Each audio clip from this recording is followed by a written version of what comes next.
Nung first night, tinulugan ako. Ay! Alam mo, ay asa na? It's a scam! Nabudol ka!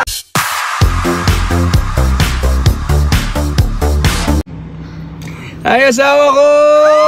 Asawa na tayo! Mag-asawa na kami! Just got married! Yes, sir! Thank you, Lord. Love you, my love. Thank you for this blessing. Thank you.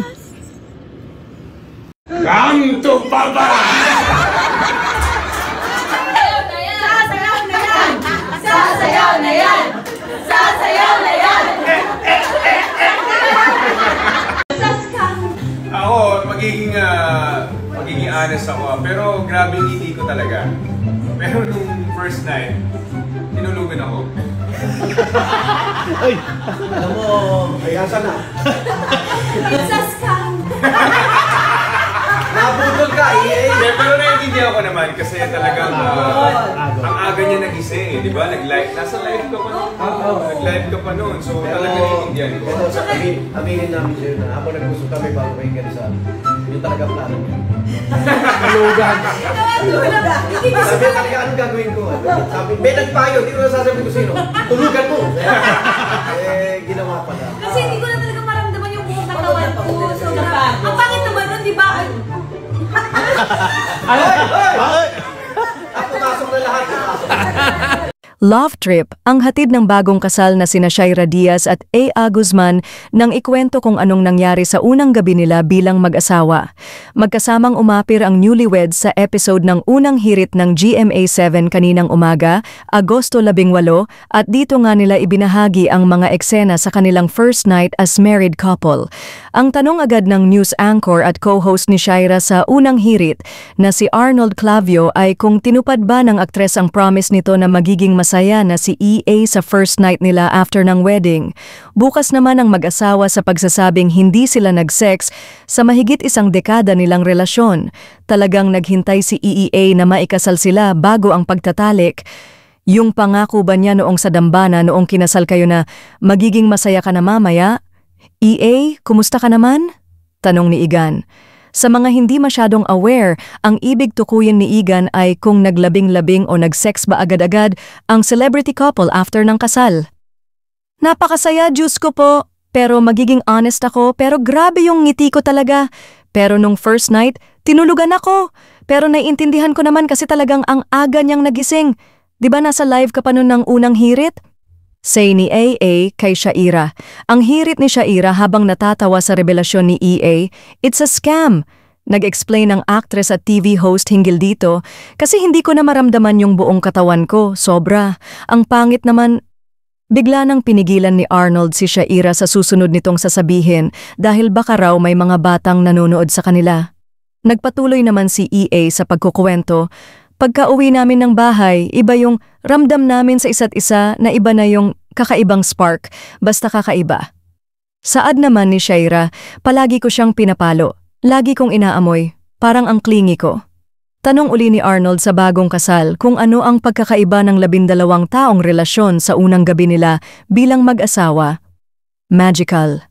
Ang sarap sa pakiramdam nung first day namin as husband and wife. Talagang kapag nagkakatitigan kami, ngingiti lang kami parehas sa isa't isa, ani EA. Sabi ni Shaira, ang saya, nakakakilig po, as in talagang tuwing titingin ako sa kanya, laging mag-asawa na tayo, mag-asawa na tayo. Asawa na yung tawag ko talaga, so ang sarap-sarap sa pakiramdam, aniya pa. Oh my gosh. This is it. I'm on my way now sa church. See you, love. Hi, love. We made it.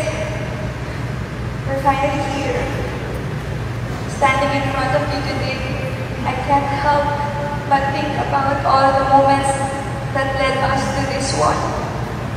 The laughter, the challenges, the countless ways you've shown me love. I still remember our little code smile. Back when you were still courting, you'd give me flowers or food with a note that simply said smile. It was your quiet reminder that no matter what was happening. You wanted to see me happy. Always. At sa 12 years natin, hindi nagbago yun. You always make sure na okay ako. Doon pa lang alam ko na. Alam ko na hindi ako mapapagod. Hindi ako mapapagod kasi naramay kita at kasama kita. At alam ko na hindi mo ako pababayaan. At dyan kita minahal. You've been my safe place. Pero akala ko yun na yun. You've given me even more reasons to love you because you respect me. You love me. You love my family. You love me patiently. You accepted me. You let me grow. You embraced my whole family. You kept the promise you made to my parents. And lastly, you waited for me.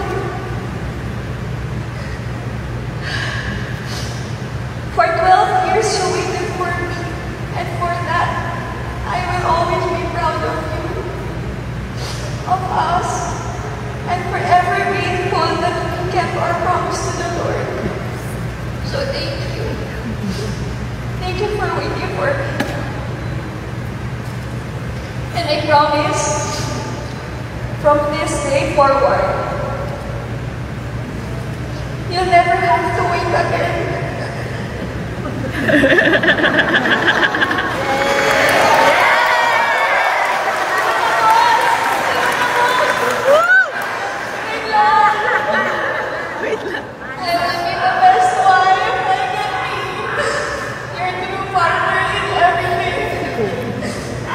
Stand beside you.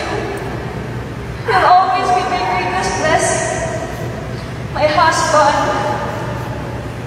my best friend, and I'll spend the rest of my life loving you. Magiging masaya na mamaya.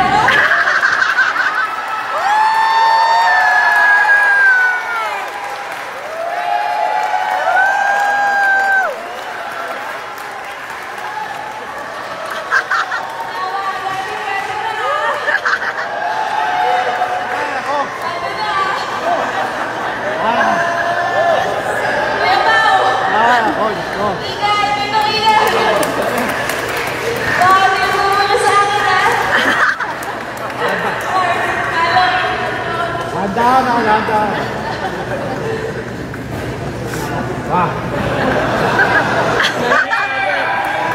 Asa na yung mga member ko? Lahat ng mga naging member ko, sa lahat ng mga nagpupo sa akin, para sa inyo to.